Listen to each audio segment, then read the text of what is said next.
রাজনৈতিক দল যারা জনগণের সাথে সম্পর্কিত, যাদের নেতারা, যাদের নির্বাচনী এলাকা আছেন, যারা বিগত স্বৈরাচারের আমলে আন্দোলন সংগ্রামে আপনার যথেষ্ট পরিমাণ ভূমিকা রেখেছেন, তাদেরকে নিয়ে একটা জাতীয় ঐক্যমত্য সরকার গঠন করা হবে এবং তার আগে সংসদ নির্বাচনে তাদের পক্ষে আসনগুলো ছাড় দেওয়া হবে। এগুলো রাজনৈতিক দল যারা আপনার 2014 সালের নির্বাচনের পরে ঘোষণা দিয়ে সরকারের পক্ষে চলে গেছে, শেখ হাসিনাকে কাউমি জননী বলে, কাউমি জননী আখ্যায়িত করে তারা চলে নিচে আশ্রয় গ্রহণ করেছে। আপনার যদি এখন এই মুহূর্তে এই ধরনের পরিবর্তন না হতো, তাহলে তারা কিন্তু নাকে সরিষার তেল দিয়ে ঘুমাতো। তিনটা সম্ভবত প্রতিনিধি পেয়েছেন। তাহলে জামাত এই মুহূর্তে এত বড় দল হয়ে যায়নি যে বিএনপি কে চ্যালেঞ্জ করবে। এটা হয়তো একটা কথামালার রাজনীতি অথবা নেতা কর্মীদেরকে উজ্জীবিত করার রাজনীতি, কিন্তু জামাত নিজেও বিশ্বাস করে না যে তারা আপনার মেজরিটি পাবে। খাওয়া দাওয়াটা খুব সিম্পল, খুব বেশি খাওয়া দাওয়া হচ্ছে না, আলোচনাও হচ্ছে। তো আলোচনার অগ্রগতিটা খুব কম আর কি, সেটা দৃশ্যমান নয়। তো আগামী কয়েকদিনের মধ্যে যদি দৃশ্যমান না হয়, তাহলে সেখানে আলোচনাটা খুব সফলতার মুখ দেখবে, এটাও মাঝে মাঝে বিশ্বাস করতে কষ্ট হচ্ছে আর কি। কারণ আসলে ঐক্যমত্য কমিশন কিসের ভিত্তিতে ঐক্যমত্য করতে চাচ্ছেন সেটাও আমাদের কাছে এই মুহূর্তে বোধগম্য নয়। গতকালকে আমরা একটা প্রশ্ন রেখেছিলাম, তো আশা করি আগামী পরশুদিন যখন আবার ঐক্যমত্য কমিশনের মিটিং হবে তখন সেটা আমরা আলোচনা করে নেবো আর কি। এখানে এই অন্তর্বর্তীকালীন সরকার যত দ্রুত নির্বাচন দেবেন ততই তাদের জন্য মঙ্গল। এখানে অতীতেও আপনার অনেক ইতিহাস আছে। শেখ হাসিনা 15 বছর পরেও পালিয়ে যেতে বাধ্য হয়েছে। মঈন ফখরুদ্দিনরা একটু বেশি মানে ইয়ে করতে গিয়ে, আপনার আত্মলামি করতে গিয়ে আপনার তাদের পরিণতি আমরা দেখছি। মঈন ফখরুদ্দিন যে গুহায় লুকিয়ে আছে, সেই গুহা থেকেও তারা জুমার নামাজ অথবা জানাজার নামাজ পড়ার জন্য তারা বেরোতে পারে না। উদাহরণ তো আমাদের কাছে অনেকগুলো আছে। বাংলাদেশের মানুষকে খুব আন্ডারমাইন্ড করে লাভ নেই।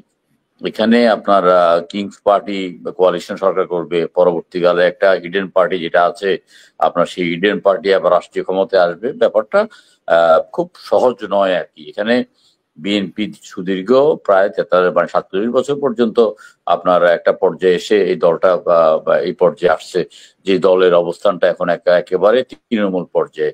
তার সাথে বিএনপি এখন যেটা করার চিন্তা করছে যে সংসদটাকে একটা রিচ সংসদ করার জন্য বিভিন্ন রাজনৈতিক দলগুলোর সাথে একটা আলোচনা করছে এবং একটা সমঝোতার ভিত্তিতে একটা নির্বাচন হবে। সেই নির্বাচনে বিএনপির পক্ষ থেকে সর্বোচ্চ সংখ্যক আসন ছাড় দেওয়া হবে এবং রাজনৈতিক দলগুলো যারা আছেন তাদের প্রতিনিধি নির্বাচিত হয়ে সংসদে কথা বলতে পারেন। এটা কিন্তু আপনার একটা পিআর এর একটা বিকল্প পদ্ধতি আর কি।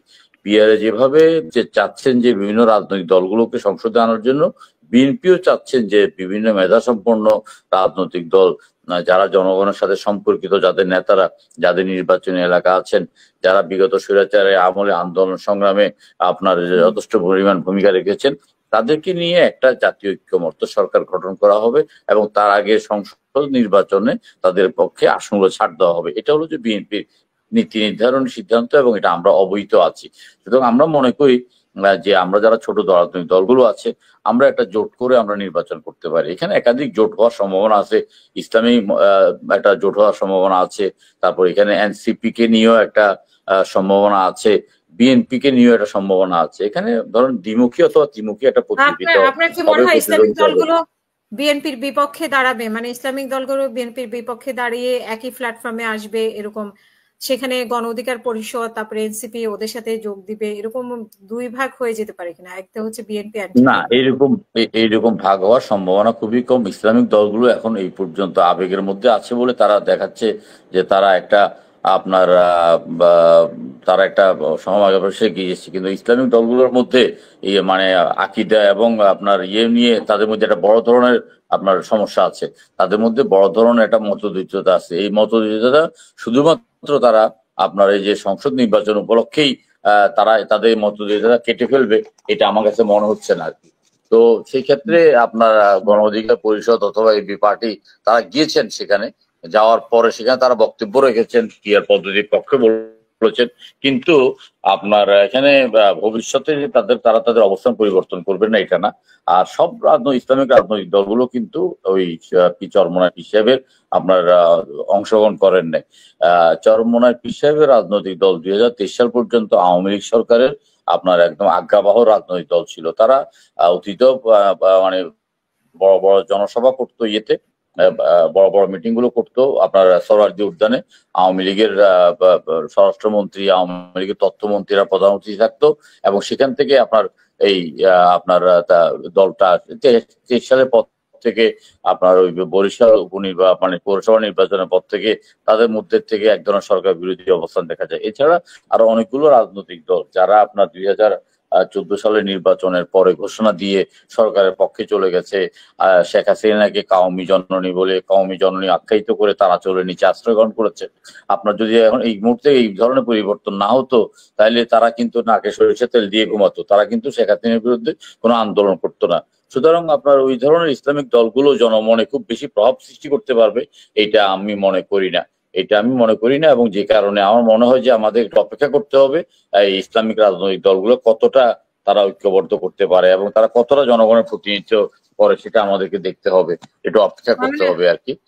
জামাত ইসলাম তো বিএনপিকে চ্যালেঞ্জ করছে অনেক জায়গায় যে তারা ক্ষমতায় আসবে, এরকমও বলছে যে বিএনপিকে মানে টেক্কা দেওয়ার মতো অবস্থা তাদের আছে, সেরকমও অনেক ক্ষেত্রে মানে বলছে বা সেরকম দেখাচ্ছে। আপনার কি মনে হয় জামাত ইসলাম কি শক্ত অবস্থানে গেছে? দেখেন, এখানে তো আপনার কথা বলতে রাজনীতিবিদরা তো এমনি আপনার কথামালার রাজনীতি নিয়ে তারা বেশি ব্যস্ত, কথা বলতে পারে। জামাতের অতীত ইতিহাস তো সেরকম ভাবে বলে না। আপনার জামাতের অতীত ইতিহাসটা আপনার সেভাবে বলে না যে তারা আপনার ভোটের মাঠে খুব বেশি তারা কিছু করতে পেরেছে। 96 সালের নির্বাচনে যখন তারা এককভাবে নির্বাচন করেছে, তারা 18টি আসন থেকে নামিয়ে 3টি আসন পেয়েছেন। আবার তাদের সর্বশেষ যে নির্বাচন 2008 সালে তারা একটা বা 3টা সম্ভবত প্রতিনিধি পেয়েছেন। তাই জামাত এই মুহূর্তে এত বড় দল হয়ে যায়নি যে বিএনপি কে চ্যালেঞ্জ করবে। এটা হয়তো একটা কথামালার রাজনীতি অথবা নেতা কর্মীদেরকে উজ্জীবিত করার রাজনীতি, কিন্তু জামাত নিজেও বিশ্বাস করে না যে তারা আপনার মেজরিটি পাবে। এটা কেউ বিশ্বাস করে না, এটা পাগলও বিশ্বাস করে না। সুতরাং এটা এক ধরনের হয়তো রাজনৈতিক চাপানুতান, এটা রাজনৈতিক ভাবে থাকবে, রাজনীতি মাঠে থাকবে, এটাই রাজনীতি এবং এটাই গণতন্ত্র। এটাকে আমরা মেনে নিতে হবে, কথা বলতে হবে, আমাদের অপেক্ষা করতে হবে ভবিষ্যতে নির্বাচনের জন্য। কার্যকর ভূমিকা পালন করতে পারছে না, একেবারেই নাজুক পরিস্থিতি, দেশের অর্থনীতি ভালো নয়, আপনার দেশের আমলাতন্ত্র ভালো অবস্থানে নেই, আপনার বিভিন্ন রকম সংকট সৃষ্টি হচ্ছে এবং সংকট উত্তরণের জন্য সরকারের পক্ষে যে পদক্ষেপ নেওয়া হচ্ছে সেগুলো আপনার যথাযথ নয়। সুতরাং আমি মনে করি যে বর্তমান সরকার তাদের নিজেদের অবস্থান বোঝা উচিত এবং বুঝে যত দ্রুত একটা নির্বাচন দিয়ে তারা জনগণের ক্ষমতা জনগণের কাছে ফিরিয়ে দেবে ততই মঙ্গল। অন্যথায় কিন্তু দেশের সংকট বৃদ্ধি পাবে এবং এই সংকট মোকাবিলা করার মতো ক্ষমতা এই রাষ্ট্রপতি, এই আপনার উপদেষ্টা এবং এই অকার্যকর উপদেষ্টার নাই। আমরা মনে করি যে কোনো চক্রান্ত ষড়যন্ত্রে ফাঁদে পা না দিয়ে ডক্টর ইউনূস সাহেব একজন আন্তর্জাতিক খ্যাতিসম্পন্ন ব্যক্তিত্ব, দেশের মানুষ তাকে আপনার শ্রদ্ধার চোখে দেখে, আন্তর্জাতিক অঙ্গনে তার গ্রহণযোগ্যতা আছে। এই সময়ে আপনার তিনি যেন আপনার কোন রকমের চক্রান্ত ষড়যন্ত্রে এই বয়সে পা না দিয়ে তিনি যেন একটা সুষ্ঠু নির্বাচন দেন, আমরা এটাই চাই এবং আমরা মনে করি যে ফেব্রুয়ারির মধ্যে নির্বাচনটা হয়ে যাওয়া উচিত।